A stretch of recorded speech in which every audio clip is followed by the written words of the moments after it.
Oke semuanya, bismillahirrahmanirrahim. Assalamualaikum warahmatullahi wabarakatuh. Kita lanjutkan lagi.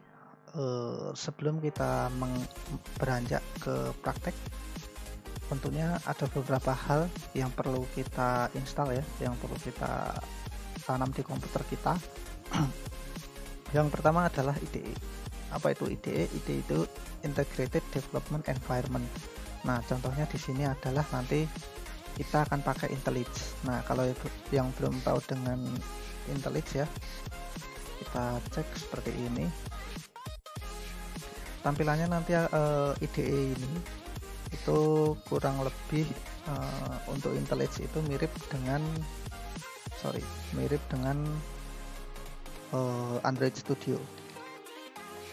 Bagi yang sudah pernah pakai Android Studio pasti cukup familiar dengan IDE seperti ini, karena secara tampilan itu nggak beda jauh gitu. Emang nggak beda sih. Nah, kita lihat layoutingnya juga sama, mirip. Di sebelah kiri nanti ada project, kemudian di sebelah kanan ada bagian code-nya, code editor. Nah, seperti ini. Ini IntelliJ. Kemudian di bawahnya ada terminal, kemudian ada to-do, ada lognya dan lain sebagainya. Mirip pokoknya lah dengan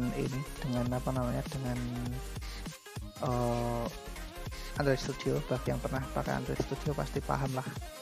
Nah, kemudian yang kedua kita akan pakai yang namanya XAMPP. Nah, kok kita pakai XAMPP, kenapa? Sebenarnya kita saya pribadi ingin mengambil fitur MySQL-nya saja dan dashboard dari database dari dashboard dari MySQL yang sudah disediakan oleh XAMPP itu sendiri. Nah, barangkali yang belum pernah, saya yakin sudah pernah semua sih, sudah ya. Kita coba buka XAMPP.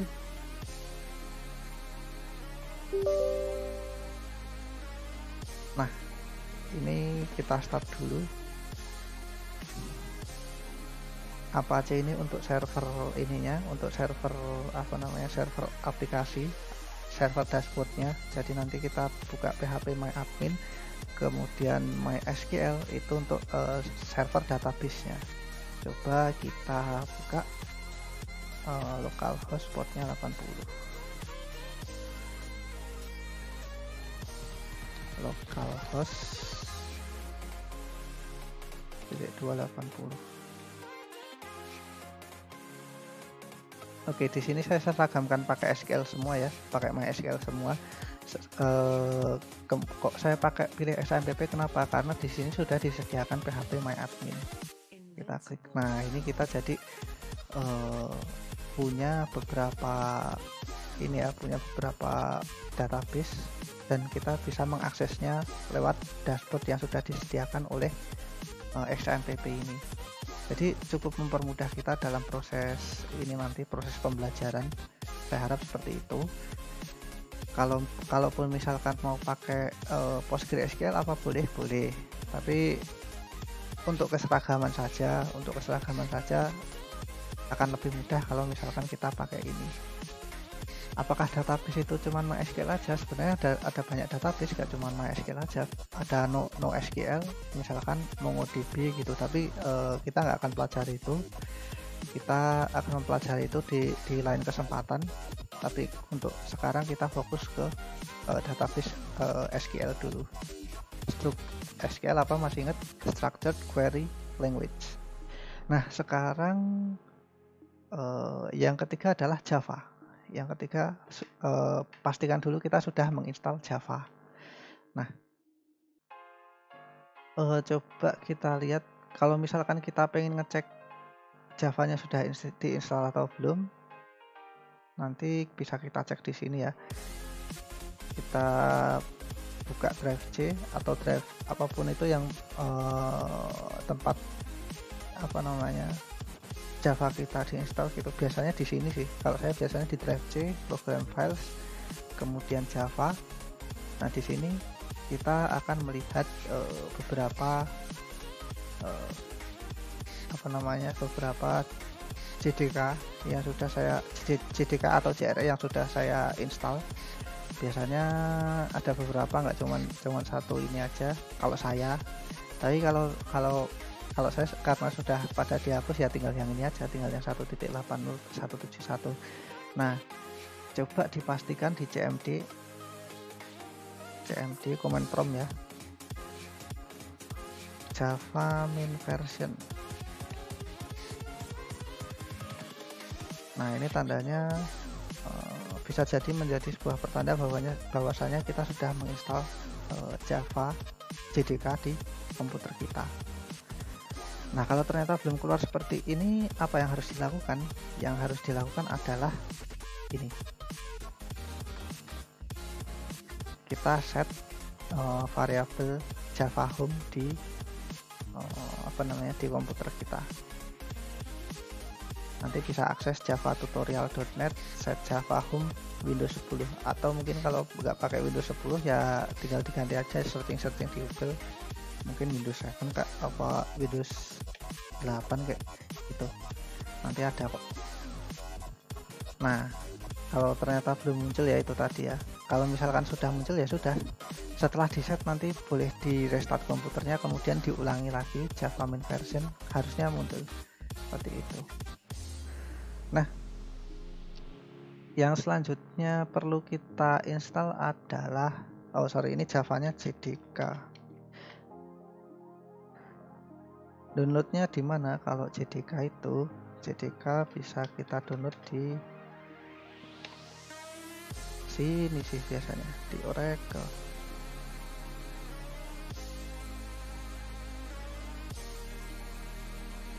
Nah, ini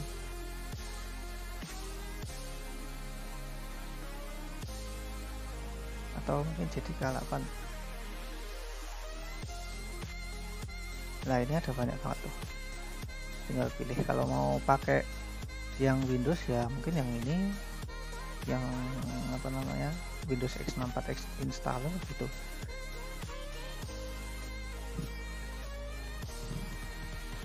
Oke. Kemudian yang selanjutnya yang perlu kita install adalah Postman. Postman ini buat apa? Seperti yang saya pernah jelaskan di materi web service, kita untuk melakukan interaksi antara komputer klien dengan komputer server atau server dengan server itu butuh yang namanya web service. Nah, kita akan mengetes web service ini bisa menggunakan Postman. Jadi Postman itu nanti untuk menguji apakah service yang kita buat itu berhasil atau tidak. Contoh ya, saya ambil service yang sudah dibuat sama orang lain. Di sini ada Poke API. Nah, Poke API itu dia melist database banyak banget data Pokemon gitu. Nah, ini bisa kita edit, bisa kita edit mulai dari, pokoknya di sini si service si Poke API ini menyediakan service berbagai data Pokemon dan ability-nya, kemampuannya. Kemudian user bisa mengakses service atau layanan, user bisa mengakses service yang diberikan oleh Poke API ini. Misal ya, saya pengen mengakses Pokemon namanya Bulbasaur gitu, Bulbasaur. Nah, keluarlah di sini ability-nya apa aja, Chlorophyll 1, kemudian Overgrow, kemudian udah 2 aja ya, 1, oh ya cuma 2. Oke. Nah, ini tujuan saya menggunakan Postman itu adalah untuk memantau respon yang diberikan oleh server, web service atau server. Nah, sekarang kita buka Postman, barangkali yang sudah pernah ya, atau yang belum pernah. Yang belum pernah diinstal dulu, yang sudah pernah tinggal pakai aja. Nah, mana Postman ya? Oh, ini nih. Nah, kita coba salah satu ini database. Kita coba untuk mengakses mengakses service yang diberikan oleh pokeapi.co lewat Postman. Bagaimana caranya? Kita coba saja HTTP GET ya. Seperti yang saya bilang tadi, ada GET, ada POST, ada PUT, ada PATCH, ada yang lain-lain juga gitu. Delete, copy, head, option, link, unlink, purge, lock, unlock, provide, view. Kita nanti utamanya bakal pakai beberapa aja, GET, POST, kemudian PUT sama delete aja. Paling itu aja. Nah, ini sekarang kita coba pakai GET ya. GET sebentar, GET apa ya tadi, apa, pokeapi.co/api/v2/bulbasaur not font. Salah saya. Pokeapi, V2 kurang V2, udah.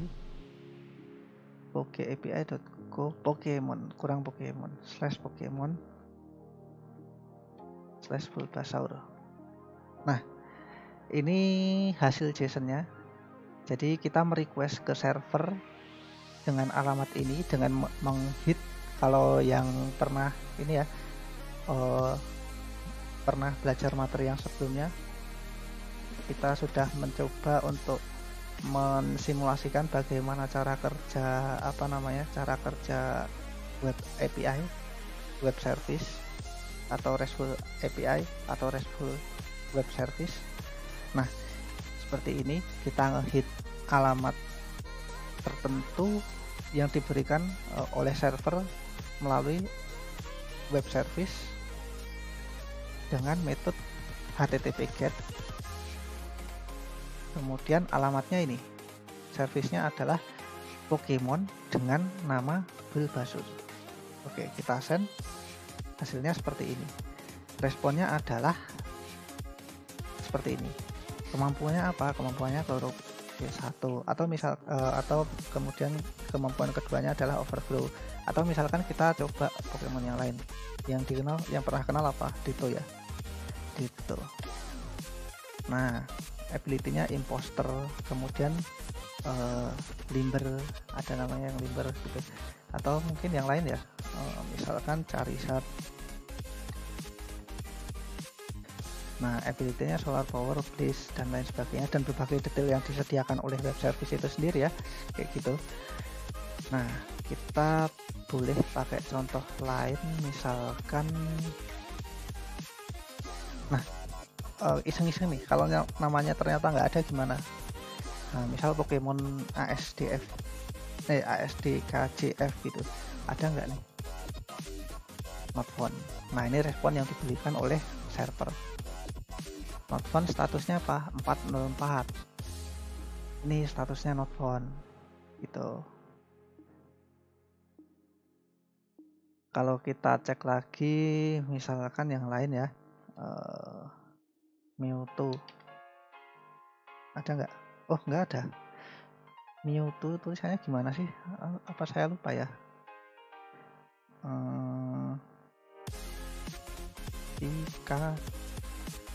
Pikachu. Nah, ini dia ability-nya ini, kemudian ini statusnya oke. Kita lihat di sini statusnya oke. Time execution-nya 200 milisecond. Nah, statusnya kemarin kita sudah membahas juga ya, HTTP status, ada HTTP 200, ada apa namanya, not found 401, kemudian masalah di server 500 gitu, dan berbagai HTTP status yang lain. Kita sudah pernah bahas itu kayak gitu. Oke, kurang lebih seperti itu. Jadi beberapa hal yang perlu kita install terlebih dahulu, kemudian bagaimana cara penggunaannya, contohnya misal yang mengakses API lewat Postman ini tadi. Biasanya kalau kita lewat Postman, misalkan kita mengakses API itu biasanya ada API key-nya, misalnya di Facebook, Twitter, dan berbagai layanan yang lain. Khusus untuk yang pakai API ini nggak ada API-nya, nggak ada API key-nya, jadi kita bebas untuk mengaksesnya. Kalau biasanya ada API key-nya, biasanya ditaruhnya di bagian header nih. Nanti di sini mungkin pakai API key apa gitu, misal XX apa namanya apa gitu, value-nya apa nggak tahu, kita tergantung pemberi servisnya, nanti bisa kita cek sendiri, bisa dipelajari lah nantilah, tapi kita nggak akan sejauh itu. Kita nanti akan coba membuat CRUD, insert update delete, create insert update delete, tapi kita nggak akan pakai API key, kita nggak akan mencoba untuk membuat API key, itu masalah lain gitu. Oke. Mungkin sekian keterangan yang bisa saya sampaikan, kurang lebihnya mohon maaf. Wassalamualaikum warahmatullahi wabarakatuh.